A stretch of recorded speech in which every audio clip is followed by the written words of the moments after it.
말씀 제목은 수고하고 무거운 짐진 자들입니다.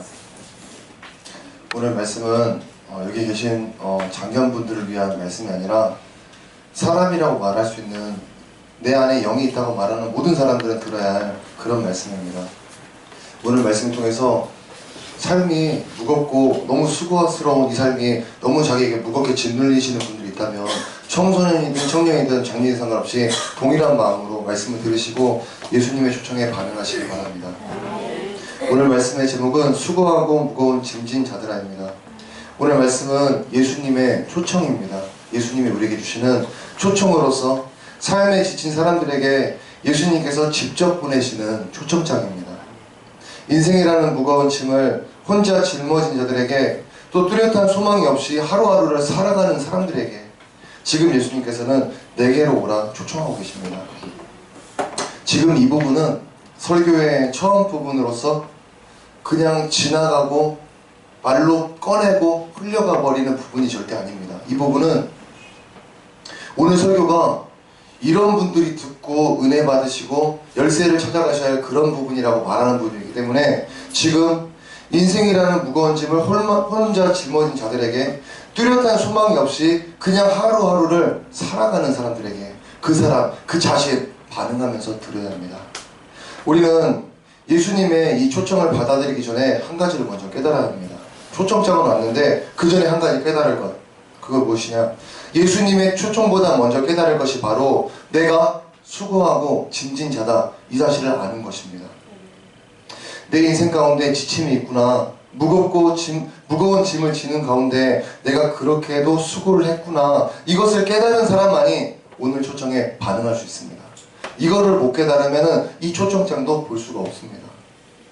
자신이 영원한 죽음에 빠져 있음을 모르는 사람들은 담대하게 예수님의 복음을 거절합니다. 그런 것처럼 자신이 수고하고 무거운 짐에 빠져 있음을 알지 못하는 사람은 오늘 예수님의 초청을 거절하게 됩니다. 나는 현재 내 삶을 바라봐야 합니다. 내가 인생을 소망 가운데 행복과 평안으로 살고 있는지, 아니면 알 수 없는 미래를 향해서 하루하루를 그냥 살아 넘기고 있는지 나의 하루를 봐야 합니다. 오늘 예수님께서 주시는 이 초청은 갈 바를 알지 못해서 두려움으로 걱정으로 인생을 보내는 사람들에게 새로운 삶을 주신다는 예수님의 초청입니다. 이게 기회라고 느껴지신다면 나는 오늘 말씀에 푹 빠져서 하나님의 진리를 받아들여야 합니다. 내 현재 삶이 너무나 무겁게 느껴진다면 나는 오늘 예수님의 초청장을 붙잡아야 합니다. 오늘 말씀을 통해서 예수님의 부르심에 응답하시고 예수 안에서만 누릴 수 있는 이 평안, 소망을 가져가시기 바랍니다. 아멘. 오늘 본문 마태복음 11장 28절을 다 같이 읽겠습니다. 수고하고 무거운 짐진 자들아 다 내게로 오라, 내가 너희를 쉬게 하리라. 아멘. 오늘 예수님께서 우리 모두를 부르고 계십니다. 오늘 예수님께서 우리를 부르고 계시는데 이 말이 귀로 들어가시면 안 되고 귀로 들어가서 내 아픈 삶을 때려야 합니다. 내 미래 없는 내 삶, 한치 앞을 모르겠고 남들은 잘 나가는데 나는 잘 안 나가고 나는 왜 사는지도 모르겠는 그런 청소년들, 청년들은 이 부르심, 이 초청장을 자기 귀로 넣어서 마음에 집어넣어야 합니다. 오늘 예수님이 우리를 부르시고 계시는데 지금 예수님의 부르심은 굉장한 자신감과 당당함이 있습니다. 어떤 자신감? 어떤 당당함? 수고하고 무거운 짐을 지은 어떤 누구라도 다 내게로 오라. 그 누구라도 예수님은 나는 쉬게 할 수 있다 라는 자신감 있는 초청입니다. 이 지구 안에 어떠한 문제나 고민거리를 가진 그 사람도 예수님께만 찾아오면 그는 그 짐을 해결받을 수 있다 라는 자신감 있는 지금 부르심입니다. 너무 반복된 실패 때문에 나오는 낙심이란 마음, 여기에 빠진 사람도 예수님께 맡기면 그는 해결이 될 것입니다. 그러나 문제가 있습니다. 엄청난 구원자 예수님이 있고 엄청난 문제를 갖고 있는 내가 있는데 정말 문제가 무엇이느냐? 많은 사람들이 이 예수님의 초청에 반응을 안 한다는 사실입니다. 절대 반응을 안 합니다. 너무 많은 실패를 경험해왔지, 또 자빠졌지, 또 어떤 기회에 도우심이 왔지만 세상 여러 방법으로 이겨보려 했지만 안 되는 걸 경험해본 사람들은 속으로는 그렇게도 건진받기를 바라면서도 실상은 먼저 포기하는 마음, 먼저 실패를 인정하는 마음이 앞선다는 것입니다. 우리가 이런 마음이 우리 안에 있다는 증거가 지금 나타난 사건, 세월호의 사건을 보면 알 수 있습니다. 기독교인들도 많이 이것을 인정할 겁니다. 지금 구조작업의 마지막입니다. 사실상 현실로 보면 끝났다고 볼 수 있는 사건인데 지금 이제 확보가 돼서 루트가 열려서 몇백 명의 잠수부들이 들어가고 있다고 합니다. 근데 들어가는 속속 지금 올라오는 소식은 3명의 사망자 발견, 5명, 몇 명 추가되는 거는 끝났다라는 확신, 끝났구나 이것만 발견되고 있습니다. 예수님을 모르는 사람이라면 이 현실 가운데 받아들일 수밖에 없습니다. 그러나 예수님 알고 기적을 알고 믿음으로 기도를 했다면 그 신앙인들은 이 마음이 있어야 합니다. 정말 끝날 때까지 배가 나와갖고 다 까서 뒤집어 보니까 다 죽어 있었다. 그게 일어나기 전까지는 우리 마음에 포기? 아 끝났구나, 망했네, 댓글 보니까 그렇더만, 그게 나타나면 안 됩니다.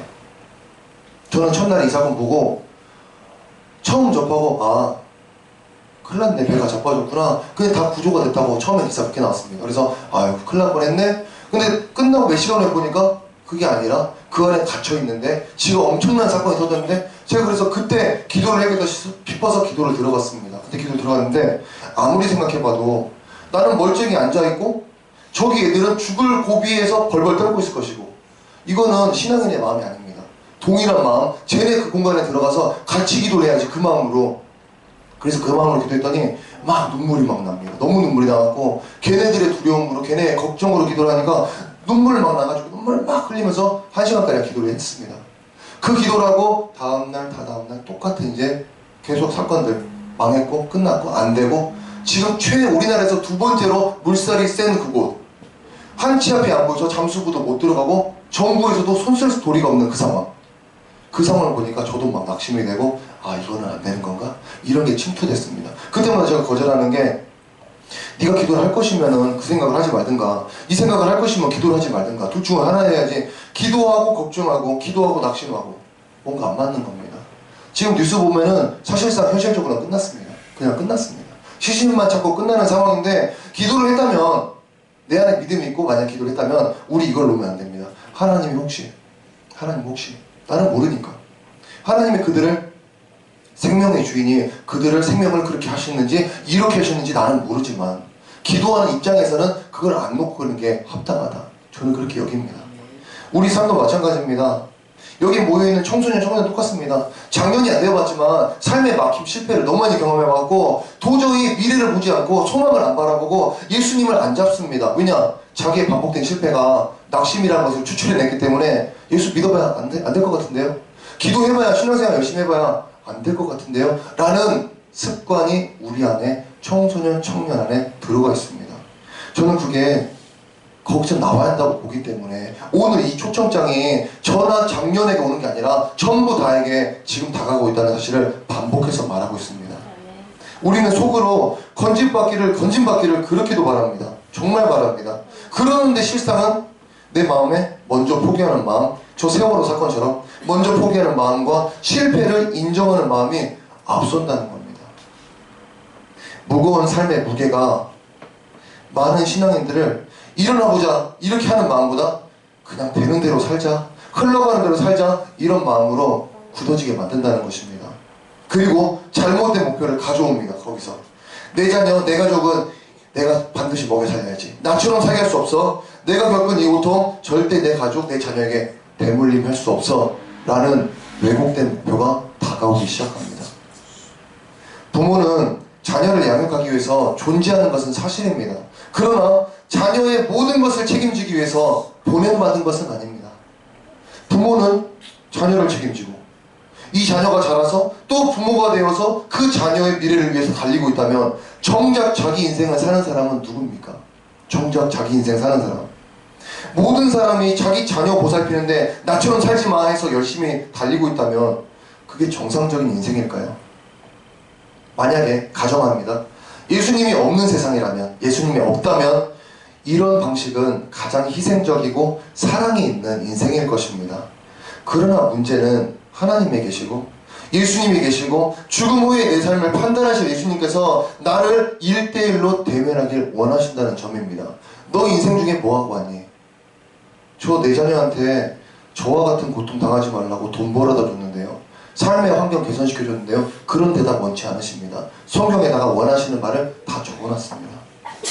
내 인생이 내 태어남의 목적이 자녀 뒷바라지 하는데 이 가정 먹여 살리는데 모두 투자됐다면 그거는 예수님이 절대 바라시지 않는 인생이 됩니다. 하나님께서 만드신 작품인 내가 왜 그런 인생을 살고 있을까요? 하나님의 형상 따라 지음받았다는 사람이 각자마다 달란트를 부여하셨다는 그런 인생이 왜 나는 힘겨운 인생을 살고 있을까요? 우리는 이 문제를 바라보면서 잘못된 근본, 뿌리의 원인을 찾아내야 합니다. 오늘 예수님께서는 마치 우리 삶을 다 알고 계시다는 것처럼, 나 니네 삶 다 알고 있어, 그런 것처럼 단정지어서 말씀을 하셨습니다. 수고하고 무거운 짐진 자들아 다 내게로 오라. 수고하고 무거운 짐진 일부의 누구들아, 일부의 사람들아 오라 아니라 무거운 짐진 자들아 단정지었습니다. 다 아신다는 것처럼 우리 삶이 이렇다는 것을 다 알고 계십니다. 예수 없으면 다 이렇게 간다는 걸 알고 계시기 때문에 예수님은 우리를 건져내기 위해, 쉬게 하기 위해 우리를 지금 불러내고 있습니다.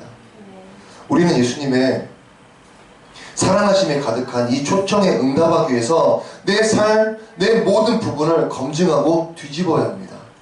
이 모든 것을 검증하기 위해서 먼저 예수가 없었던 내 과거의 삶들, 혹 아직 떨쳐버리지 못했던 내 옛사람들 남아있는지 확인을 해야 합니다. 그 방식이, 이 새로운 방식을, 예수라는 방식을, 성경이라는 방식을 못 믿게 막고 있기 때문에 내 과거의 삶, 내 과거의 옛사람들 내 안에 남아있는가 우리가 한번 뒤져봐야 합니다. 예수가 없었던 내 과거는 말 그대로 세상 속에 살았던 나였기 때문에 세상의 이끌림대로 살았던 나였습니다. 공부해야지, 직장 가야지, 직장 좋은 데 가야지, 그래서 탄탄한 인생, 집도 사야지, 배우자 얻어서 그렇게 인생 살아야지, 노후 준비해야지, 그게 전부인 줄 알았던 게 내 과거의 삶이었습니다. 이런 이끌림이라는 것은 어떤 세력에 따라서 끌려가는 것을 말하는데 오늘 본문 말씀은 이것을 멍해라고 표현하고 있습니다. 멍해. 내가 세상의 멍해를 쓴 채, 세상의 이끌림에 끌려가는 채 따라가는 방식이 아직도 남아있는지, 아직도 옛사람의 모습을 남겨놓은 채 예수님을 그렇게 따라가는지 오늘 나는 확인해야 합니다.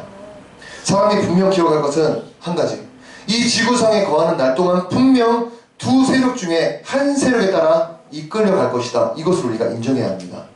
내가 예수님의 멍에를 입고 따라갈 것이냐, 세상이 주는 이끌림의 흐름에 따라, 유행에 따라 그 멍에를 쓴 채 끌려다닐 것이냐, 이 두 가지는 끝끝내 나를 따라다닙니다. 예수님의 멍에를 안 쓰고 안 따라가는 사람은 반드시 세상 유행에, 세상 통념에, 세상 방식의 가치관에 끌려갑니다. 세상 사람 하는 그대로 겉모습부터 몸에 입는 것부터 말하는 투부터 댓글 다는 방식까지 다 똑같이 멍에를 달려가지고 딸려갑니다. 내 스스로 보기에 나는 현재 어떤 멍에를 쓰고 있을까요? 예수님이 주시는 멍에일까? 아니면 세상이 주는 과거의 옛사람이라는 멍에일까? 나는 이것도 아니고요, 저것도 아니고요, 그냥 나는 나대로 살고 있습니다. 이렇게 자신에게 말하는 사람이 있다면 그는 예수님 멍에가 아닌 세상 멍에를 쓰고 있는 중입니다. 그가 지구 안에 거하고 있다면 그는 무조건 세상 멍에를 목에 맨 채 끌려갈 수밖에 없습니다. 우리는 멍에가 뭔지 알아야 합니다. 멍에가 뭐지? 멍에가 어떤 도구일까? 이 물건은 우리가 실제 사용하지 않았을지라도 이 멍에라는 단어를 어느 때 쓰기 때문에 우리가 대충 알고 있습니다. 이런 멍에. 멍에라는 것은 소를 이끌기 위해서 목에 거는 도구입니다. 목에 거는 것. 이 도구로 인해서 소는 주인이 이끄는 방향대로 끌려갈 수밖에 없습니다. 자기 길 없습니다. 이 멍에 때문에. 소가 만약 순순히 따라온다면 이것을 이끌림이라고 말할 것이고, 소가 만약에 억지로 따라온다면 이것을 끌려다님이라 표현할 수 있습니다. 우리는 세상에 이끌리고 있을까요? 끌려다니고 있을까요? 혹 예수님을 열심히 따르고 있다면 나는 현재 예수님께 이끌림을 받고 있을까요? 예수님께 끌려다니고 있을까요? 교회를 끌려다니는 사람이 있습니다. 자기가 좋아서 다니는 사람도 있습니다. 세상을 끌려다니는 사람이 있습니다. 어쩔 수 없어서 세상을 좋아서 달리는 사람도 있습니다. 우리는 자신의 신앙 태도와 삶의 태도 모두를 확인할 수 있어야 합니다. 사람들은 모두 자기 앞에 주어져 있는 문제가 무엇이냐? 먹고 사는 문제입니다. 안 먹으면 죽으니까. 먹고 사는 문제. 어떤 사람이라 할지라도 의식주의 문제가 해결돼야만 살 수가 있는 것입니다. 다들 예수 믿자고 하면은 내 의식주 문제 좀 해결하고 믿을게. 아니 먹고 살지도 못하는데 예수가 무슨 배부른 소리냐. 이게 그들의 상식인데 성경은 뒤집습니다. 그거 내가 책임질 테니까 너는 먹고 사는 문제 말고 그의 나라와 그의 의를 먼저 구하라고. 이런 방식입니다. 어떤 사람이라도 이 의식주의 문제가 해결돼야 살 수 있을 것인데, 그러나 이것을 해결하는 방식이 내가 벌어서 내가 먹는 방식이라면, 내가 돈을 모아서 내가 사용하는 방식이라면 나는 세상이 씌워주는 멍해를 받아들이는 결과가 되어버립니다. 내가 이 땅에 거하는 목표가 내가 벌어서 내가 먹고 살고 내 가정을 꾸려나가기 위한 목표가 된다면 나는 세상이라는 멍해에 그냥 묶여버리게 됩니다. 그리고 이 멍해 때문에 나는 항상 수고하고 무거운 짐을 진 인생이 돼버립니다. 지금 삶이 너무 수고스럽고 너무 무겁고 짐을 진 것 같은 인생이라면, 마음이 무겁다면 내가 지금 현재 예수님께 너무 다가가지 않았을까? 내가 좀 떨어져 있지 않나? 내가 너무 세상적으로 흘러가지 않았나? 점검해 볼 필요가 있습니다. 자신의 가정을 위해서 열심히 수고하는 것, 땀 흘려 번 돈으로 자기 자녀들 양육하는 것이 잘못이 아닙니다. 여기에는 문제가 없습니다. 그러나 문제가 없습니다. 그는 부모로서, 한 가족의 구성원으로서 잘한 것밖에 없습니다. 다만 하나님께서 창조하신 한 사람이라는 의미에서는 그에게 부족한 점이 발생합니다. 바로 하나님이 없는 인생을 산 점, 하나님께서 그에게 주신 목적을 상실했다는 점, 하나님이 없는 곳에서 땀과 열정 모든 것을 쏟아냈다는 점, 이것입니다. 세상 멍해를 쓴 게 아닌 예수님의 멍해를 썼다면 이 먹고 사는 일이 최우선이 되지 않았을 텐데, 예수님을 빼놓은 제 인생을 살았기 때문에 먹고 사는 일이 내 짐이 됐고 나는 쉼이 없는 삶을 살게 된 것입니다. 예수님은 지금 이런 인생에게 초청을 준 겁니다. 이런 인생에게 먹고 사는 일 모두 해결받고도 마음이 평안할 수 있는 그런 길이 있다는 겁니다. 그게 바로 예수님의 멍해를 매는 것입니다. 오늘 본문 29절을 다 같이 읽겠습니다. 나는 마음이 온유하고 겸손하니 나의 멍에를 메고 내게 배우라. 그리하면 너희 마음이 쉼을 얻으리니. 아멘. 우리는 잊지 말 것이 하나 있습니다. 사람은 반드시 잊지 말 게 무엇이냐? 사람은 마음이 평안해야 합니다. 이 마음은 영으로도 이해할 수 있습니다. 심령이니까. 사람은 직장에서 승진하는 거, 출세하는 거, 연예인이 되는 거, 부자가 되는 거, 그런 거 중요한 게 아닙니다. 어르신분들, 장년분들은 다 압니다. 사람은 마음이 평안해야 돼. 이게 1번입니다. 어른들이 이렇게 말하십니다. 건강이 최고라고. 건강이 최고일 수밖에 없는 이유가, 건강하면은 이 시달림이 나를 죽이기 때문에 이 시달림이나 마음의 시달림이나 동일합니다. 사람은 시달리면 못 삽니다. 부자여도 몸이 아프거나 마음이 시달리면 못 삽니다. 그렇기 때문에 나이를 먹으면 먹을수록 아는 것들, 마음이 평안해야 최고다. 이것을 알게 됩니다. 예수님이 부활하시고 오셔서 평안하냐? 물으시는 이유도 이런 데 있습니다. 마음에 가장 중요한 것인데, 어린 나이 사람들은 마음의 평안함이 왜 중요한지 모를 수 있습니다. 그러나 세상 풍파를 겪으면서 살았던 성인들은 이 마음의 쉼이 왜 중요한지 압니다. 왜냐? 마음이 뒤집어지면 다 필요 없으니까. 다 필요 없습니다. 사람에게 감정이 뒤틀리거나 걱정에 사무쳐 있거나 낙심에 빠져 있어 우울에 빠져 있으면 그에게 무슨 얘기를 하든지 소망, 희망적인 말을 하든지 관심을 안 합니다. 안 들어옵니다, 귀에. 그냥 세상에 대한 불만, 부정적인 태도만 드러낼 뿐입니다. 그런데 많은 사람들이 이런 상태, 이런 마음이 무거워진 채 살고 있다는 것입니다. 인생이 무겁게 마음을 짓누르는데 이 멍해가 주는 고통 때문에 사람들이 쉼을 누리지 못하는 상태입니다. 세상 멍해가 만들어낸 고통이다. 그게 내 마음을 무겁게 했다. 그러면 해결책이 뭘까요? 너무도 간단합니다. 세상 멍해가 나를 짓눌러서 나를 아프게 했네. 그럼 해결책이 무엇일까? 이론이 간단합니다. 멍해 때문에 고통이 왔구나. 멍해를 벗어버리자. 이것뿐입니다. 예수님이 말씀하시는. 나는 이것을 벗어버리면 마치 내 삶에, 내 가정에 문제가 될 것 같아서 벗기를 두려워했지만, 우리는 잊지 말 것이 새롭게 쓸 예수님의 멍해가 있다라는 점입니다. 벗어도 끝나는 게 아닙니다. 벗고 새롭게 쓸 예수님의 멍해. 나는 예수님의 새로운 방식을 입는 것만으로 인생의 무거운 짐을 내려놓을 수가 있다는 것입니다. 오늘 말씀은 우리에게 직장 버리시고 예수만 따르세요, 이걸 가르치는 게 아닙니다. 예수님은 지금 12제자 모으는 것처럼 다 버리고 다 따라오라, 그 장면이 아닙니다. 지금 이 장면은 하던 모든 일들을 그대로 열심히 하되, 그 목표가 재물을 쌓아서 자신의 가정을 세우는데, 노후를 준비하거나 자녀를 양육하는데 두지 말고 온전히 하나님을 향해서 행하라는 것입니다. 이것만 전환시키는 것이 멍에를 벗기고 새로운 멍에를 교체하는 작업이라는 것입니다.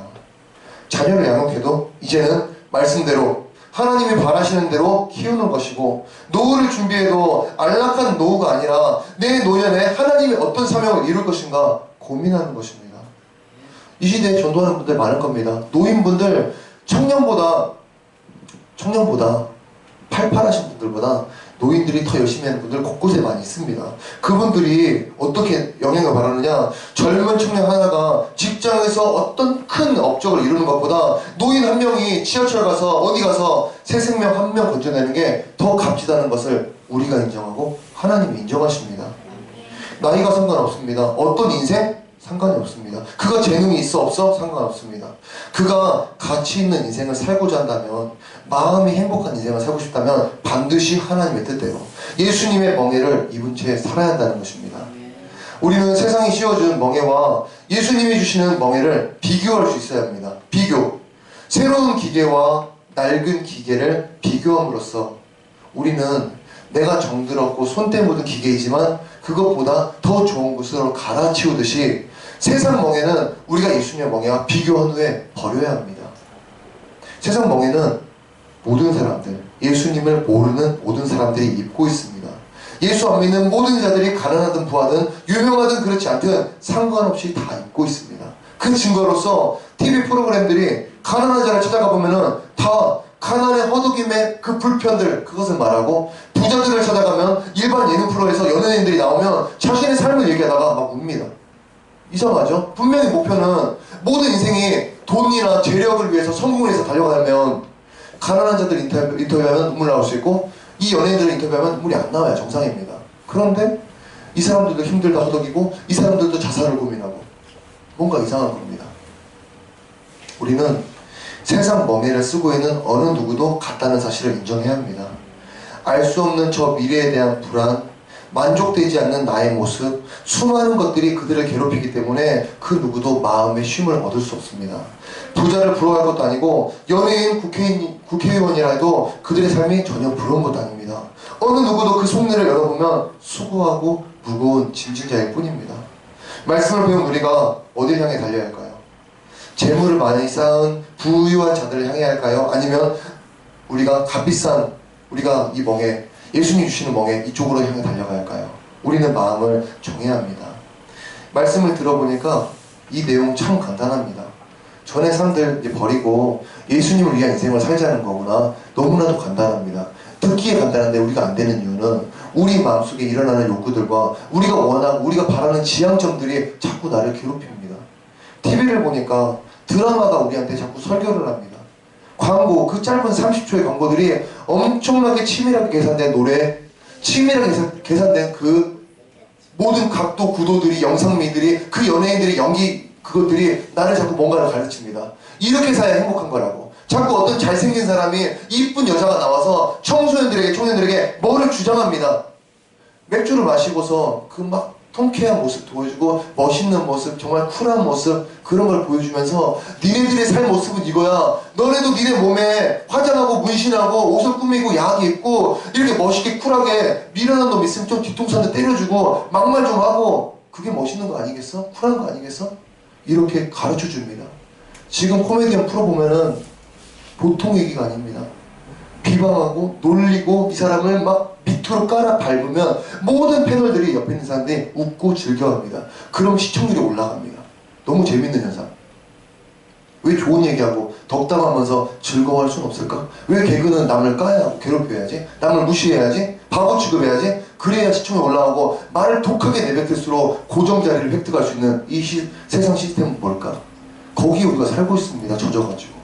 그렇기 때문에 과거에 멍에를 벗어버리고 새로운 예수님의 멍에를 매는 거 너무 쉽죠. 근데 우리의 몸이 반응하기를, 저것들이 좋고 저 세상 것들이 내게 만족을 준다고 자꾸 나를 흔들기 때문에 이 멍에 교체 작업이 일어나지 않는 것입니다. 우리는 아무리 값비싼 멍에일지라도 세상 권력, 부, 연예인이라는 명예, 그런 멍에일지라도 그 멍에는 결국 세상 멍에, 메이드 인 세상 것임을 우리가 기억해야 합니다. 오늘 예수님께서 우리에게 주시는 멍에는 이런 세상 멍에와 같지 않다고 애초에 말하고 있습니다. 지금 예수님께서 우리에게 입혀주실 멍에는 메이드 인 하나님이기 때문에 이 세상 아무리 잘나고 겉보기에 그런 화려한 것일지라도 애초에 구조, 만들어짐 자체가 다름을 기억해야 합니다. 세상 멍에나 예수님 멍에나 내 목에 끼는 거, 내 목에 껴서 나를 막 이끌어간다는 거, 이것은 공통점입니다. 내 원하는 대로 못하게 나를 데리고 갈 것입니다. 그러나 그 이끄는 주도자가 본질적으로 다르기 때문에 이끌림 받는 내 걸음이 얼마나 가벼울 것인가 우리는 상상해 볼 수 있습니다. 오늘 본문, 예수님께서 오늘 본문에다가 자신의 성품을 설명하고 계십니다. 나를 이끄시는 이 멍에의 주인이 성품이 어떤지 한번 29절을 통해서 확인하겠습니다. 제가 한번 읽겠습니다. 나는 마음이 온유하고 겸손하니 나의 멍에를 메고 내게 배우라. 그리하면 너희 마음이 쉼을 얻으리니. 나는 하나님의 사명을 일구는 소였는데 그리고 예수님은 그런 나를 이끄시는 주인인데 그 주인이 현재 나를 어떻게 이끌겠다고 말하십니까? 자기가 나를 어떻게 이끌겠다고? 주인이 바가는 소를 이끌어가는 중인데 내게 말씀하시길 자신은 마음이 온유하고 겸손하다는 것입니다. 그런 내가 너에게 멍에를 목에 껴서 너를 안전한 길로 이끌어갈게 라고 설명하고 있습니다. 세상 멍에에 대한 세상을 이끌어가는 주인의 한번 성품을 볼까요? 우리가 직장을 보고 학교를 보고 어떤 모든 시스템을 봐도 이 사람의 가정 환경을 이해해주지 않고 이 사람의 지적 능력이 부족해서 좀 더딤을 기억해주지 않고 아무것도 이해해주지 않는데 원리, 결과만 말을 합니다. 왜 이렇게 이루지 못하셨죠? 이것까지 이 시간까지 이걸 해보셔야 할 것입니다. 이 이끄는 멍의 주도자를 보니까 성품이 결과만 보고 과정도 안 보고 내 삶도 안 보고 내 마음의 상태도 안 보고 내 재능도 안 보고 그냥 너는 학생이니까 이 점수를 이끌어내야 할 것이야. 너는 직장이니까 이런 성과 얻어와야 돼. 너는 텔레마케팅 하는 사람이니까 매달 안까지 몇백 명의 이거 보험 너는 받아와야 돼. 세상의 멍에를 이끄는 주인을 보니까 성품이 이런 식입니다. 고려를 안 합니다. 우리를. 근데 지금 말씀하시는 내 멍에를 매봐 초대하시는 그분의 성품을 보니까 나는 마음이 온유하고 겸손하다고 설명하고 있습니다. 나는 평생토록 하나님의 밭이라는 사명을 이룰 것인데 이제 그런 나를 이끄시는 태도가 보니까 내 주인이 온유하고 겸손하다라는 것입니다. 나를 부드럽게 이끄시는 분이 나한테 어떤 길을 줄까요? 거칠고 넘어지는 길일까요? 니 왜 안 따라와? 니 왜 쉬어? 이런 마음일까요? 아니면 언제나 나의 안전을 위해서 배려하는 이끄심일까요? 또 겸손하신 분이 이 나를 이끌고 계시다는데 그 낮아지는 마음으로, 그 겸손하신 마음으로 자신을 위하실까요? 아니면 이끌림 받는 우리의 입장을 고려하실까요? 우리는 내 삶을 주도하시는 분의 성품을 미리 읽음으로써 나의 앞으로의 인생길까지 미리 볼 수 있는 것입니다. 생명의 주인이신 예수님께서 온유한 성품으로 겸손한 마음으로 나를 이끌어 가실 건데 그런 내가 갖는 마음이 어떤 마음이 될까요? 당연히 우리는 미래가 있다, 소망이 있다, 내게는 반드시 열림이 있을 것이다. 그게 다가올 수밖에 없는 것입니다. 우리는 쉼을 주겠다는 예수님의 초청에 반응해야 합니다. 여기 이 부분만큼은 초청장이기 때문에 우리가 마음을 열 필요가 있고 우리가 아멘 크게 한다 해서 옆 사람이 뭐라 할 것도 아니고 밖에서 뭐 탄압하거나 핍박하는 사람도 있는 것이 아닌데 우리가 예수를 10년 이상 믿어온 사람인데 예수님께서 우리를 초청하신대요. 이 말에 아멘 못할 것이 없습니다. 다시 한번 제가 하겠습니다. 우리는 쉼을 주시겠다는 예수님의 초청에 반응해야 합니다. 아멘. 지금껏 살아온 삶이 무거웠고 정말 지쳤다고 스스로 인정한다면 정말 오늘 예수님의 초청에 우리가 반응해야 합니다. 예수님의 바라시는 요구는 다른 게 아닙니다. 다른 게 아니라 세상 멍에 세상 방식을 벗으라는 것이고 그 자리에 자신이 주시는 이 새로운 멍에를 입으라는 겁니다. 이름이 멍에라고 해서 나를 결박하겠다는 것도 아니고 나를 마음대로 부리겠다는 것도 아닌 오로지 나를 바른 길로 데리고 가시겠다는 위안입니다. 시편 23편에 이걸 설명하고 있습니다. 보니까 여호와는 나의 목자시니 내게 부족함이 없으리로다 라고 했습니다. 그가 나를 푸른 풀밭에 누이시며 쉴만한 물가로 인도하신다 했으며 내 영혼을 소생시키시며 자기 이름을 위하여 의의 길로 인도하신다 기록되어 있습니다. 그리고 마지막으로 내가 사망의 음침한 골짜기로 다닐지라도 해를 두려워하지 않을 것은 주께서 나와 함께 하심이라. 시편 23편에 기록되어 있는 겁니다. 이 멍에를 끼시는 그분, 그 주인에 대해서 설명하는 겁니다. 예수님의 멍에는 다른 게 아닙니다. 내게 새롭게 입혀질 예수님의 방식이며 예수님의 이끄심입니다. 우리는 그냥 그거를 입으면 됩니다. 그분의 멍에를 새롭게 입고 그분께 이제 배우는 것으로 나는 마음의 쉼을 얻게 되는 것입니다. 내가 만약 내가 아직도 세상 멍에를 굳게 잡은 채 맨 채 예수님의 멍에를 추가로 입으려 한다면 이런 분들이 있습니다. 직장에 대한 마음, 직장 자체를 말하는 것이 아니라 모든 목적이 먹고 사는데, 돈을 버는데, 성공하는데 이렇게 잡고 있는 분이 교회에 나와서 추가적으로 예수님의 멍에까지 입으려 한다면 이것만큼 힘든 게 없습니다. 세상도 잡고 예수님도 잡고. 제가 이렇게 옛날에 비유한 적이 있습니다. 물리적으로 있을 수는 없겠지만 기차가 2대가 있는데 내가 세상의 기차를 타고 있다가 예수님의 기차에서 초청장이 날아오니까 발을 한쪽을 걸어갖고 세상도 잡고 이쪽도 잡겠다는 그런 상태. 어떻게 됩니까? 얘는 일로 가고 얘는 일로 갑니다. 처음에는 내가 버티겠죠. 다리가 찢어지는 고통으로 참을 겁니다. 아, 직장인도 힘들고 교회 다녀서 기도 생활하는 것도 너무 힘들겠다면서 힘들다고 찢어지는 고통을 당할 것인데 결국은 물리적으로 있을 수는 없겠지만 아무것도 안 됩니다. 얘는 일로 가고 얘는 일로 가고. 근데 지금 세상의 멍에를 진 채 예수님의 멍에를 추가로 입으려는 사람은 마치 이 상태입니다. 이것보다 힘든 건 없습니다. 예수님께 한 발, 세상에 한 발 걸쳐서 살아간다면 이 두 가지는 이제부터 내게 짐이 되어버립니다. 우리는 더 나은 것을 입기 위한 결단으로서 세상이라는 방식의 멍에, 세상 목표라는 멍에를 벗어야 합니다. 이게 우리의 믿음이고 용기 있는 나의 결단이 됩니다. 예수님께서는 자신의 멍에가 쉽고 자신의 짐이 가볍다고 설명을 해놨습니다. 이 세상 멍에를 메웠던 사람이라면 어떤 사람도 이 예수님의 멍에 쉽게 맬 수 있습니다. 왜냐? 이 세상, 이 힘든 세상을 살아오신 분들이기 때문에 이렇게 살아봤다면 이제 주시는 이 멍에 그냥 쉽게 맬 수 있습니다.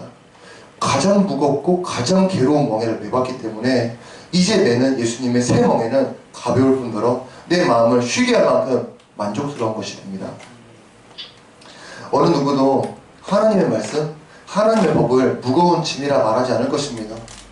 배낭 여행하는 사람이 소량의 현금을, 자신을 지킬 수 있는 단검이나 생수를 이 무거운 짐이다 말하지 않듯이 하나님의 법은 절대 무거운 것이 될 수가 없습니다. 이제 우리는 내 인생의 무거움을 가볍게 하기 위해서 또 마음의 쉼을 얻기 위해서 예수님께 나아가야 합니다. 내 목을 죄는 세상 멍에는 이제 단숨에 잘라내야 하며 내 선한 목자 대신 예수님의 멍에를 입고 순순히 따라가야 합니다. 마음이 무겁거나 삶이 무거운 짐이 되시는 모든 분들은 오늘 말씀을 듣고서 새로운 소망을 발견하시기 바랍니다. 저는 청소년들에게 이렇게 가르쳤습니다. 우리 솔직히 나름 열심히 하고 있지 않냐? 수요일 나오지? 금요일에 나오지? 토요일 집회 참석하지? 교회 청소하지? 교회 모든 봉사 도맡아서 하지? 주일 나오지? 주일 오전에 8시 와갖고 주일학교부터 해서 끝날 때까지 청소까지 다 마무리하고 가지? 성경기도 맨날 읽어서 보고하고 하지? 근데 이상하게 우리가 지금 잘 안 되지. 자꾸 넘어지지. 회복이 안 되지. 이상하다. 분명 말씀이 우리 교회 왔기로는 이제 연단은 끝났고 이제 회복이 다 달았으니까 마지막 기간을 지내고 있다는 것은 분명히 들었지만 그렇지만 알고 있음에도 열심히 신앙생활하고 있는 우리가 너무 안 일어나지는 게 너무 이상하지 않냐? 제가 이렇게 대화한 적이 있습니다. 그들에게. 제가 그들에게 얘기했습니다. 이렇게 딴 교회 가고 있으면 거기는 성령님의 불타는 교회가 돼버려. 근데 우리 교회는 왜 안 될까? 왜 안 될까? 제가 말했습니다. 특수성이, 예외성이 있는데 특수성, 예외성은 하나님이 이 교회만큼은 이렇게 연단해서 이런 방식으로 이렇게 쓰시기 때문에 그 교회는 약간 예외가 있는 특수성이 있다는 것을 제가 말했습니다. 아무리 봐도 이상합니다. 일주일을 예수 안에 파묻혀 사는데 세속적인 것들 최대한 배제시키고 있는데 말씀기도 맨날 먹는데 애들이 왜 자꾸 넘어지지? 순종하는 사람들인데 왜 잘 폭발력이 성령 충만이 안 터져나갈까? 저는 알고 있습니다. 오순절 역사, 오순절 차니까 터졌던 것처럼 우리 기다리는 중에 하나님은 지금 이 상황을 기다리십니다. 니네가 불평으로 이 청소년들 안 되는데 교회 또 가요? 불평으로 일관할 것이냐? 이 하나님 말씀 듣고서 때가 다 이르렀으니까 더 기다리면서 불평하지 말자, 믿음만 지켜나가자. 이 안개 터널 지나는 이것을 하나님 보고 계십니다. 왜? 우리를 통해서 저 물빛공원에 나가서 이 시대의 청소년들을 데려와서 살리기 위해서, 지금 세계 선교에서 우리를 기다리고 있는 사람들한테 복음을 전할 사람들이 강하게 단련되기 위해서 하나님은 이 교회 안에다가 예외성, 특별성을 걸어놓으셨습니다. 그래서 모든 것을 다 하나님께 바치고 있는데도 우리는 팍 일어나지 못하고 왜 안 될까라는 의문이 올라오는 상태를 지나고 있습니다. 저는 이걸 알았기 때문에 저도 막 활력이 돋았습니다. 그래서 그렇구나. 안개 아무리 깔려 있어봤자, 구름 아무리 깔려 있어봤자 그 너머에는 뻔하게 태양이 있어. 나만 왜 오늘 왜 이렇게 어둡냐, 날씨가 필요 없습니다. 위에는 태양이 있습니다. 다만 그 구름이 바람에 따라서 지나가는 기간이 필요하다는 것을 알고 나서부터는 우리 애들 잘 안 되는 거, 불 붙는 거, 괜찮구나, 이거 문제였구나, 이것을 알았습니다. 우리는 우리 교회 현실이나 각자 가정의 현실, 내 마음의 현실, 이것들을 가볍게 해결하기 위해서, 내 마음의 쉼을 얻기 위해서 이제 예수님께 나아가야 합니다. 우리는 거의 다 끝났고 종착역에 다 이르렀습니다. 이제 내려서 어디 사는지도 달려가서 불을 던져버릴까? 어떻게 해서 내 영향력, 그동안 배워왔던 이 말씀들 불질러볼까? 저 사도들처럼 예수님 부인하고 팔아먹던 부인하던 이 사람들이 돌변해서 막 사람들이 놀라 자빠질 정도의 인생으로 바뀌는 그날 우리가 볼 것입니다. 우리는 이걸 믿기 때문에 이걸 믿은 대로 그대로 볼 것입니다. 수고하고 짐을 진 모든 여기 모이신 분들, 세상에서 세상 방식으로 쉬지 마시고 근심을 완벽하게 떨쳐버릴 모든 문제를 해결하실 예수님 품에서 쉬시길 바랍니다. 이제 예수님의 초청에 응답하시고 마음의 평안함을 예수님의 말씀을 통해서 누리시길 바랍니다. 기도하겠습니다.